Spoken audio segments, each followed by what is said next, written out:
say to you, the rest who are in Thyatira, the rest who do not hold to this teaching. So now, there are some that are not. yeah, but you see this? Here you have a church, and you got this woman in there who's teaching this licentiousness. She's telling the people, first of all, when she calls herself a prophetess, she is saying, God says. God says it's all right for you to do this and do that. Things that God says, no, it's not all right. So now the Lord divides the congregation into two camps. The ones who hold to her teaching and the ones who don't. Now they're not holding to her teaching. Whose teaching are they holding on to? His. Well, they're still tolerating her being there. Which he said, I have this against you.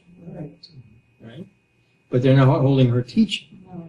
Well, we talked about that last week. If you didn't get that last week, go back and look at it. Because there's this thing about being an enabler. That if you don't deal with it, you're giving them the power to go on. You're enabling that sin, right?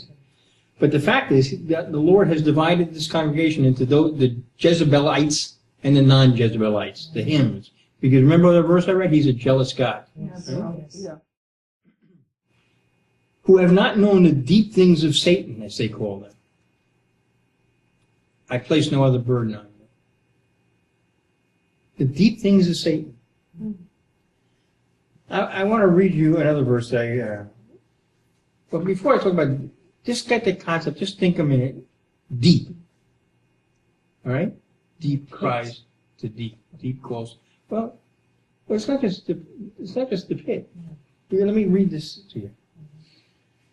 This is from the Apostle Paul in his first letter to the Corinthians. But we, he's talking about Paul and himself and the true apostles, he said, we speak God's wisdom in a mystery. The hidden wisdom which God predestined before the ages to our glory. The wisdom which none of the rulers of this age has understood. For if they had understood it, they would have not crucified the Lord of glory.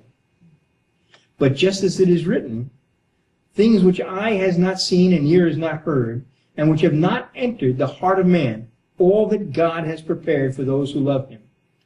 For to us God revealed them through the Spirit. For the Spirit teaches all things, even the depths of God. What verse is that? That's 1 Corinthians chapter 2, 7 to 10. So, you see, there are deep things of Satan, but there are also the depths of God. Because like Al said, you can head down to the pit. I don't know how far you got to dig to get to smelling the sulfur and you know you're in the wrong place. But most often, treasures or really precious things are not laying on the surface. You got to dig for gold. You got to dig for silver. You got to dig for oil. You got to dig for even coal. I mean, things that have value, you got to dig for. They're down.